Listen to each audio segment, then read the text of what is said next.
Hi everyone, I'm Stan Mallow. Welcome to Paranormal Yacker. My guest today is best-selling, award-winning author, screenwriter, and documentary filmmaker Max Hawthorne.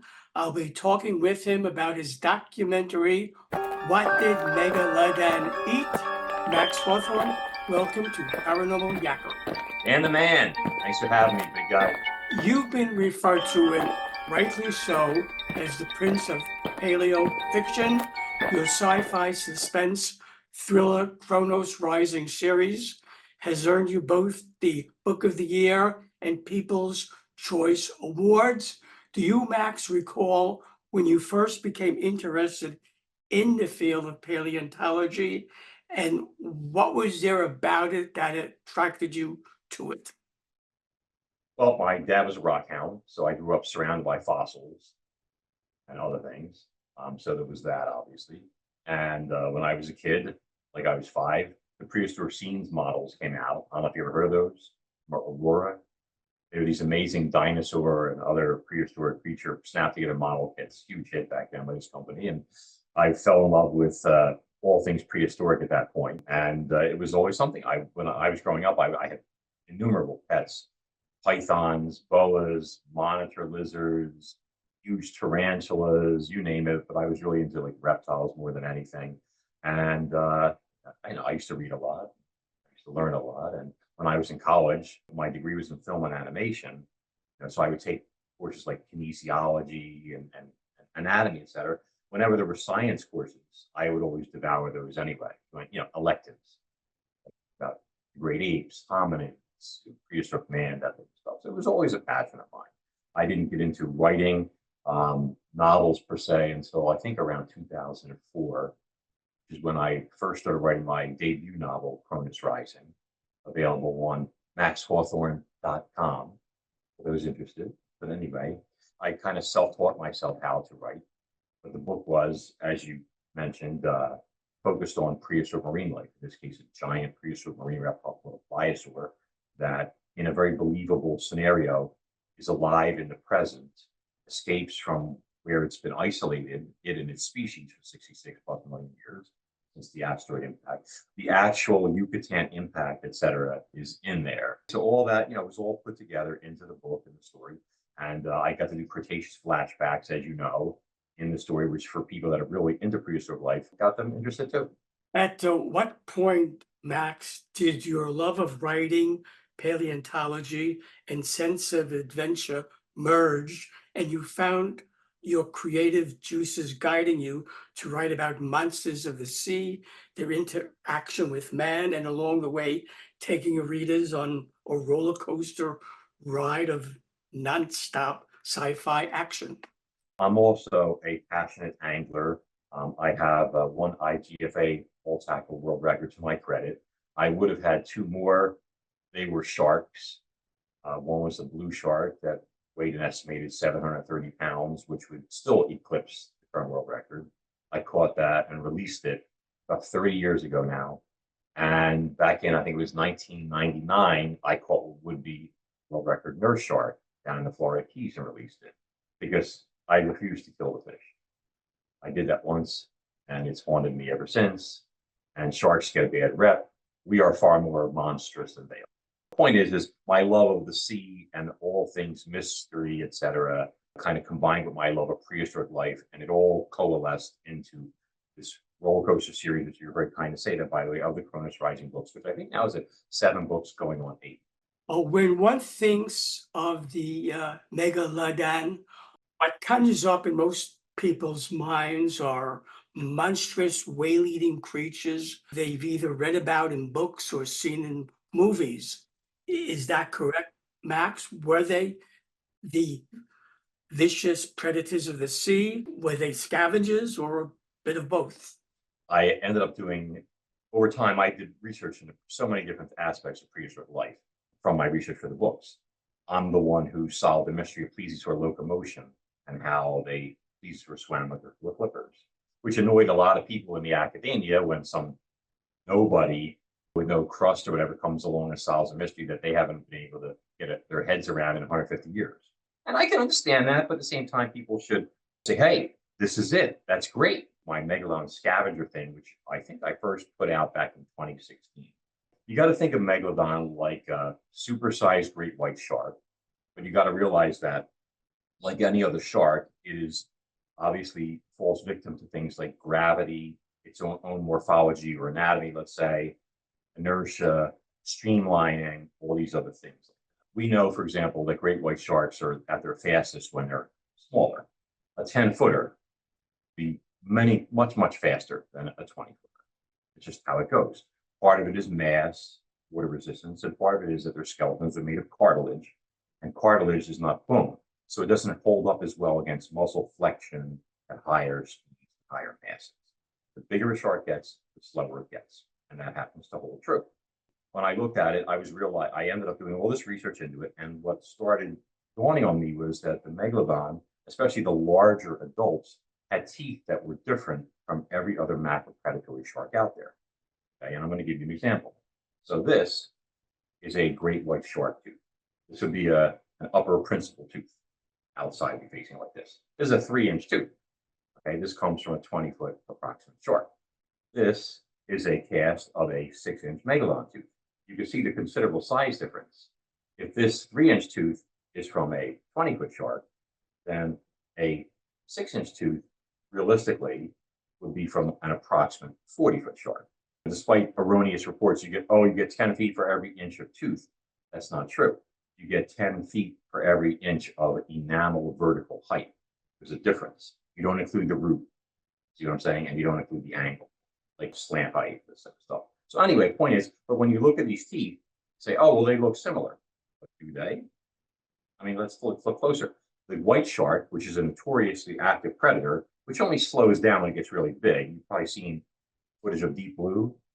So deep blue is very lethargic and swims along slowly, and dolphins will come up and swat her and blow bubbles in her face and stuff like that. And she doesn't go after them. She likes to feed a lot on whale carcasses and stuff. You know, why would she try and chase something, even if it's right in front of her nose, if she could swim to a carcass and eat to her heart's content? That's the way I see it. I mean, if you have a beautiful dolphin right in your face going, why hit you with its tail, and it's so juicy, wouldn't you be like, oh, if you're this fast-moving predator? But the dolphins know she can't catch them. She doesn't have the speed. They can sense her movements with their sonar. You know, it's not going to work. But you got your white shark tooth here. It's a blade. It's triangular. It's designed for shearing through flesh. It also has coarse serrations to help shear through flesh and bone to a limited extent. If you look at it sideways, it's literally like a steak knife. Now, the Megalodon tooth is different. Even though it looks overall triangular, you see something different. The first thing is you see here this crown. Okay, here in the center there, the core of the crown seems to be rounded. It has what I call a semi-cylindrical cross-section. It's flat on this side. By the way, this is the outer part of the tooth in the mouth. And in the back, it's heavily reinforced with this thick core. So this tooth, this portion of the tooth in the center, is designed to sustain tremendous pressure, both pushing down and in from the sides. Then it has these flared out cusps here. And these are thin. You see them on the side. They taper out like that, like blades. We don't have this in the white shark teeth. It's more triangle. It doesn't have that center core that sticks out. And we know how these work. Okay, so the question is, how does this work? This tooth is also proportionally broader, and if we turn it sideways, you can see the thickness. And if I push the white shark tooth forward, we try and create an illusion of them being the same size. You see how they look almost the same height now? But you still see the Megalodon tooth is so much fatter. Again, that has to do with this semi-cylindrical. When I saw this, I'm like, well, that's odd. And it was only in the maxillary teeth, the upper jaw teeth, main ones in the center, that do all the biting. You see this stuff. Why does this tooth have this morphology? And why is it when they're smaller, and I could get you real fossil baby mag teeth, their teeth look almost identical to a white shark. They don't have these cusps. They're really little, neonates they're called. It appears that this tooth was designed to do something that withstands extreme force and pressure. So I started researching further. I started looking at evidence of what the shark ate. Now here, we've got a piece of actual fossilized whale rib bone, some sort of cetioth here. And I'm going to try and bring it in close to the camera. Here, put the lens on. Can you see those markings and stuff? Here, there's slices like this. These slices are indications of these teeth cutting into this rib. And if I take this tooth and I match it up here, you will see that it fits exactly into those grooves. So there's 100% certainty that a megalodon shark was feeding on this whale. So now the question is, did it kill the whale? And was this like, oh, I got you and I'm ripping you apart, now I'm eating you up? Or was it scavenging or feeding on an already dead whale? When you look at those gouges and get closer, you'll see this one here does just a slice of the bone, but this one here slices and then the bone input, however you want to call it. There's even a third slice where it actually they did a little like groove. And I started getting more and more of these pieces of fossilized whale bones. And I realized that these marks were only on the ribs, or predominantly, let's put it that way, where you would see the shark and mouth the whale carcass and felt around and then bit. And then I ended up putting it all together. And what I realized was the shark was feeding on a whale that was already dead. Because what it was doing is it was coming up to the whale and it would approach the carcass. And obviously, this is a big megalodon we're talking about now, 40, 50 feet long, maybe. Anything that's sort of scavenging the carcass is going to run. And so it would come up to the whale and it would take its jaws and it would go up to the rib cage and it would press in. And it's like in the documentary that you saw, where it's like us putting our fingers into a glove. You can feel the grooves, even though you can't see them. And once you feel them, you slide your fingers in there. You don't just jam them in there because then you're going to hurt your fingers. You might end up with 2 in 1 finger or something like that. This is what the shark would do. It would gingerly mouth the carcass, press in, and it would start to feel between the ribs. So you would have rib and rib like this or like this.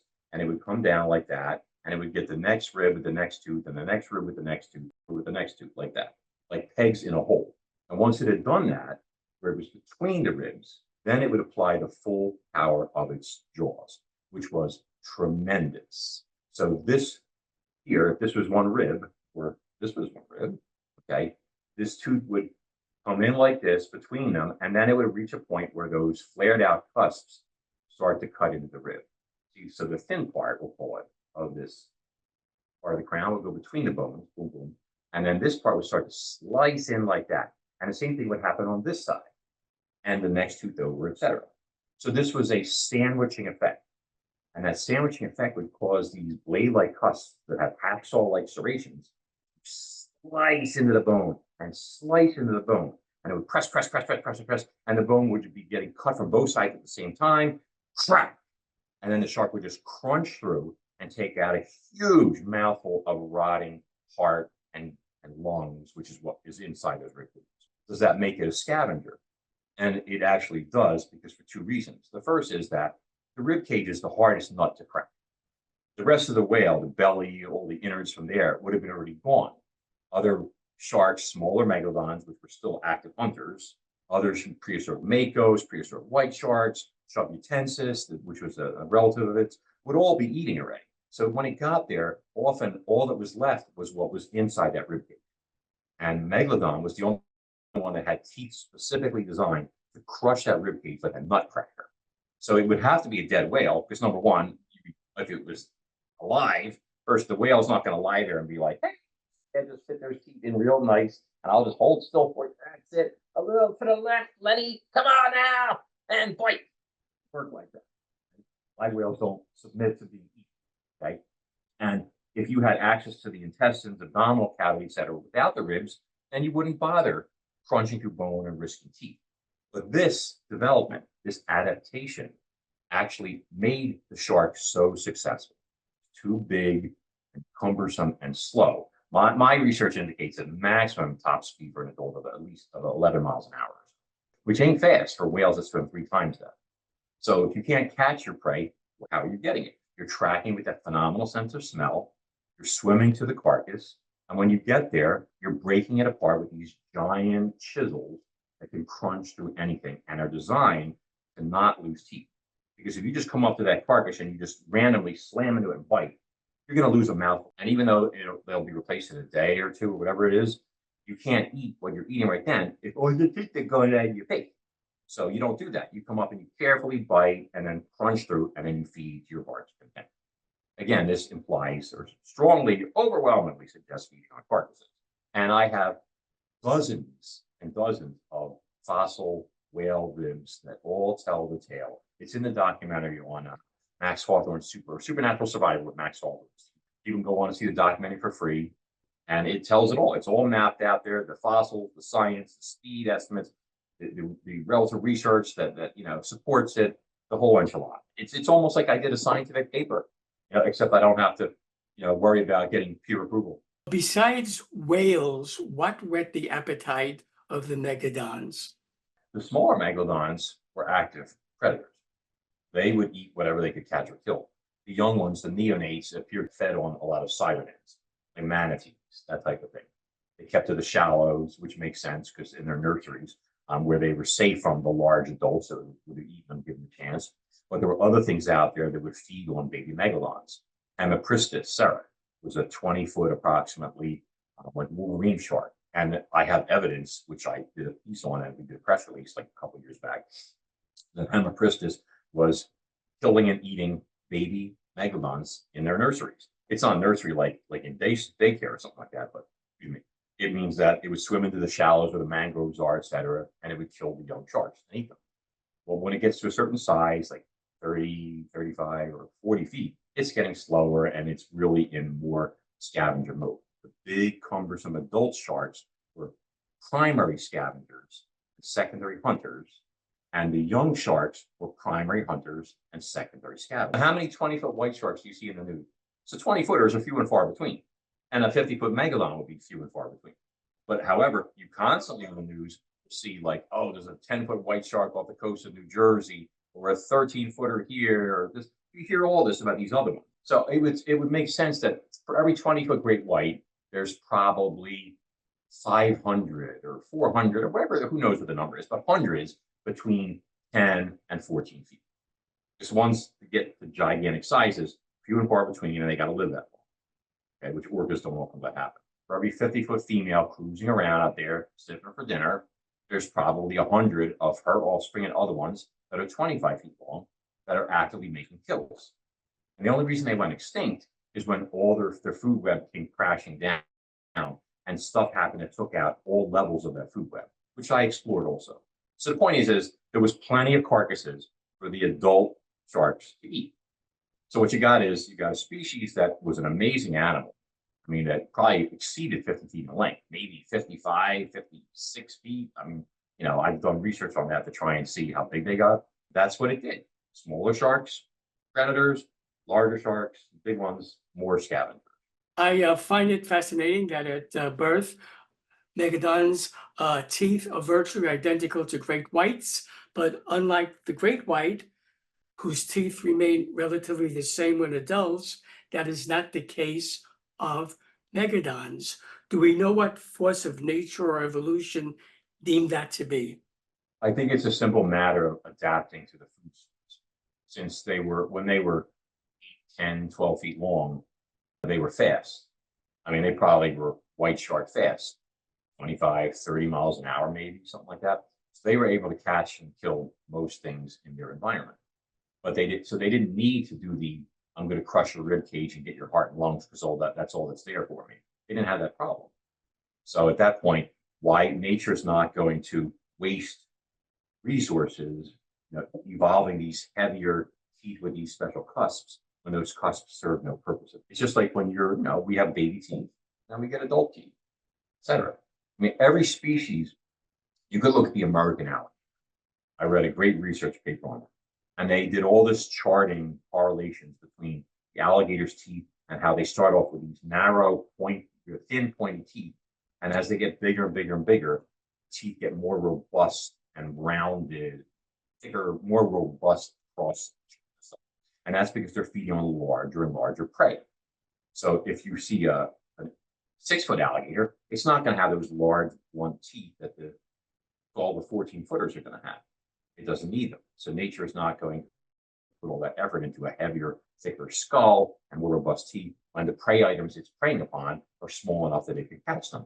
Fish, turtles, raccoons, an occasional dog, God forbid, or worse. But that's evidence right there. You get what you need. There was actually a paper that somebody was like trying to throw at me, I don't know, a few weeks ago or something like that, a month or two ago. And, you know, it was this claim that it seemed like they were, like some researchers were trying to exaggerate or increase, let's say, the length of Megalodon by playing around with why his vertebrae were different.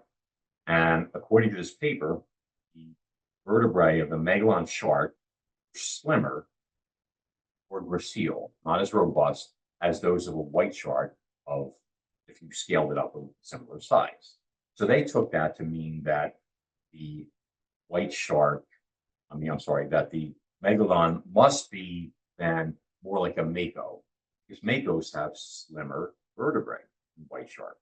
So then this must mean the Megalodon was somehow longer and had this long, lengthy mako-like body, etc.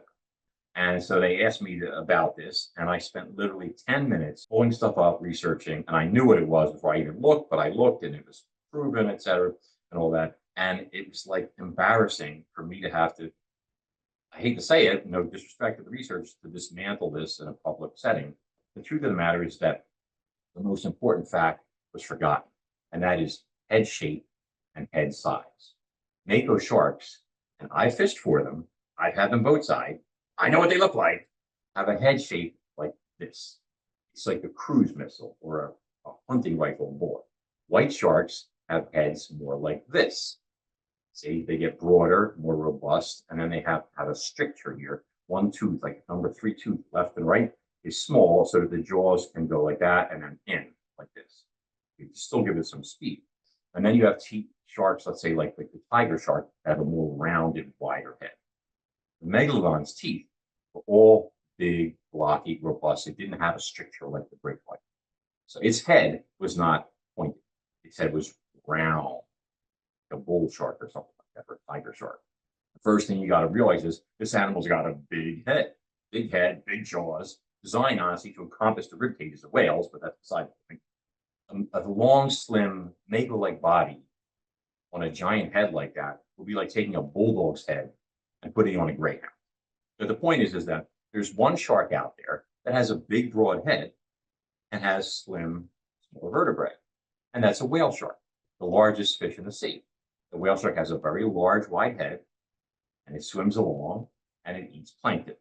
When I did this, I took the research papers on the whale shark, and I matched it up, and it turns out that a whale shark's vertebrae are only 2/3 as robust as a white shark of comparable size.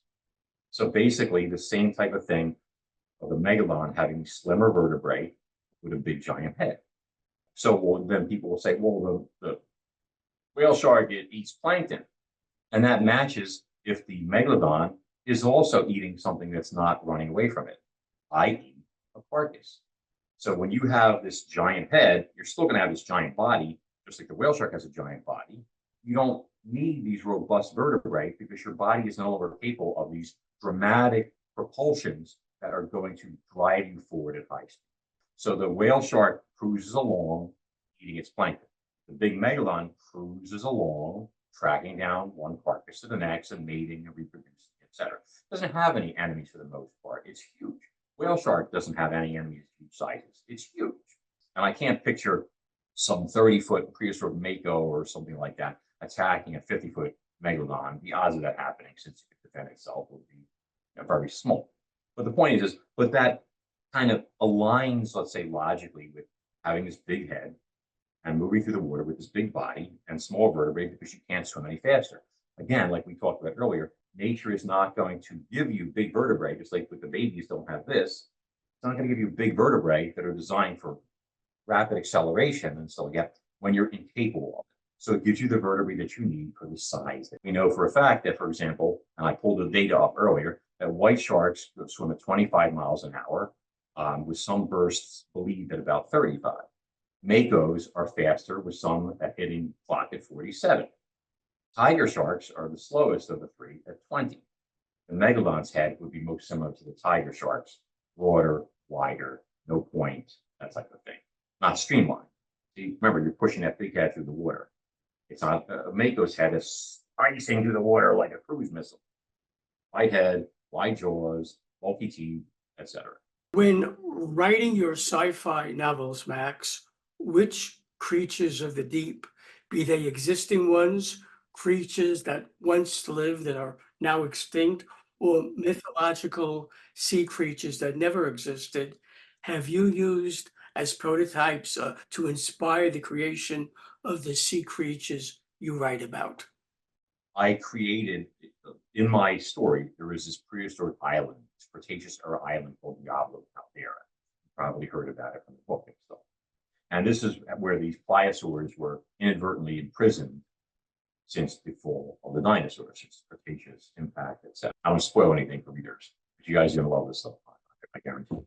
So Diablo Caldera is basically like a giant saltwater lake. You know, it's 8 miles wide, 10,000 feet deep, so forth and so on. But it does have a landmass inside of it. And in that Cretaceous forest, there are species of raptor, which are specifically evolved to survive in an environment where their hunting territory is semi-limited, but they have a tremendous amount of salt water that they can explore if they can do it safely without getting eaten by all the giant prehistoric marine predators that are in there, fish, reptiles, other things like that. So these raptors have evolved the ability to run on the surface of the water. They have specially designed toes, larger feet, and these scales that normally poke up like tents. And then when they run in the water, they flex and they come down, increasing, tripling the size of their footprint without any appreciable increase in mass. That, combined with the top speed of around 50 miles an hour, allows them to literally run like a basilisk loop on the surface of the water, running along, snatching up fish as they go, zigzagging to avoid predators, etc. And it's an amazing thing. It's so much fun creating these creatures and writing about them, doing research for them and drawings for them and all this stuff. You guys are going to love it. In fact, I think in Purgatory, there are full color images of some of the creatures and characters, including these male and female raptors. Pretty cool stuff. But yeah, some of that was based on extant. Do we know when and why the megalodons disappeared? Like I mentioned earlier, I did a little expose on that and a press release. And it's funny because, you know, there's a few years back, you know, again, these scientists release these findings and stuff like that. And sometimes it comes back and it's embarrassing, I think, or something. You know, they used to think that Megalodon died off 2.6 million years ago. They said, oh, 2.6 million years ago, there was a star exploded and the planet was flooded with cosmic radiation. And that's what killed off the super shark that nothing else could kill. But it didn't kill off everything else on the planet. And if you're in the water, you'd kind of be shielded a lot by that. So that didn't make sense. And then it turned out a few years later, they said, oh, we were wrong. The shark died off 3.6 million years ago. So your star exploding was a million years old. What did happen 3.6 million years ago is that there were multiple extinctions of assorted whales and sirenids that affected Megalodon at assorted levels. There were the larger whales that they preyed upon went extinct. The medium-sized whales, a lot of them they preyed on went extinct. And the sirenids that the baby megalodons fed on went extinct. All these species I listed in the thing. And it can't be a coincidence that you have the babies don't have food, the subadults don't have food, and the adults don't have food. That's like a triple whammy, like bam, bam, bam, bam, bam. You're hitting the shark at every stage of its ontogeny and starving it to death. If you don't have any baby sharks, you don't get any adult sharks. If you don't have any adult sharks, you don't get any food for the really big sharks. So it's like that whole pyramid just kind of collapsed in on itself. But it took a terrible event that wiped out so many different species at around the same time. And that left the sharks starving and incapable. Prior to that, they were supreme. There's nothing, I mean, they literally had a perfect setup. You think about it. They were the top predators, you know, and in their mid-sized ranges and stuff like that few could compete with. And they were still cruisers and predators, etc. And then when they were these giants that nothing would mess with, you know, they had it all. And their food supplies were guaranteed, you know, by their own species and the other species around them. But when none of those species had whales to kill in the size ranges, oh, I forgot one part. I'm sorry. The third whammy was that whales were beginning to become giant, baleen whales. See, that was the other one. I forgot that other nail in the coffin. I apologize. And this matches up. So now you have whales getting bigger and bigger and bigger. And I believe that this was a result of an arms race between them and the Megalodon shark. See, the larger whales were being spared attacks. The sharks, the 25-foot sharks were still hunting, would go after the small whales. When a whale was 30 or 40 feet long, the shark would hesitate. It wouldn't go after it. It was too risky. It could get injured. Predators like to go after easy kills. That's why a tiger will always hit you from behind. Giantism in the whales stopped those, like the mid-sized megalodons, from being able to feed. And the adult sharks were not fast enough to catch the whales, which were 2 or 3 times as fast. So put that all together with the other sizes, whales dying and stuff, and the food for the babies. And yeah, it was just like a disaster of epic proportion. I put all this is out there. People just research it. Google Max Hawthorne and Megalodon or Max Hawthorne Megalodon extinction. And you'll see all the details, all the species names, the time periods, all this stuff. All free. Should viewers of Paranormal Yacker want to acquire a copy of your documentary, What Did Megalodon Eat? Learn about other documentaries you produced and the many exciting books you've written? How can they do that? If you want to see the books, first off, you go on maxhawthorne.com and click on books, and it's all there. From there, you have other options. If you click on my YouTube channel from maxhawthorne.com, that'll take you straight to YouTube. And the last video I did was the one about a documentary about what did Megalodon eat, and it explores everything, gives you all the fossils, all the evidence to back everything up. There's also another video on there that you're going to like, which is evidence showing we have a white shark right now that it appears to be like 32 feet long, which is a big shark, because we got a whale carcass with 3-foot bites taken out of it, and the bites are not from the megalodon. That is out there too. If you're a shark file, that's going to be your cup of tea. And while you're on the site, you might want to subscribe, because now I am doing paranormal documentaries. It is a pay-per-view thing, but it is cheap to subscribe. And right now, there's a 21-minute documentary on there, which is a legitimate proof, actual footage, done by yours truly, of an extraterrestrial. He is a reptilian. He is cloaked, but you can see him through the cloak with the infrared footage, etc. Very nice guy. Never hurt me or anything like that. Not a monster. Okay, but if you want to see a live extraterrestrial, okay, that's just, doing his thing and stuff, studying and all that jazz, you go there, you check it out, and you're going to enjoy it. And there's plenty more videos coming up. The next one is going to be solving the mystery of those, those big black cats, panthers and stuff that people keep seeing. Well, I know what they are. I have 20 seconds of footage of one, and it's going to blow your mind, because it is not a cat. Understand? At least it starts off like a cat, and then it is not a cat. And if you don't believe me, that's fine. But when you see the documentary, you're going to be like this. Holy, you know what? Okay, I can't say it on the air here or anything like that. Okay, think sort of like John Carpenter's The Thing, along those lines, etc. It is fascinating. It is amazing. It blows my mind when I look at the images. Max Hawthorne, I thank you for being my guest on Paranormal Yacker. Thank you. And it was my pleasure. I hope I lived up to your expectations. Hi, everyone. This is Stan Mallow, the Paranormal Yacker. I hope you enjoyed the interview you just watched. So that you don't miss any upcoming shows, be sure to subscribe to my free YouTube channel. To do that, just press the subscribe button on your screen.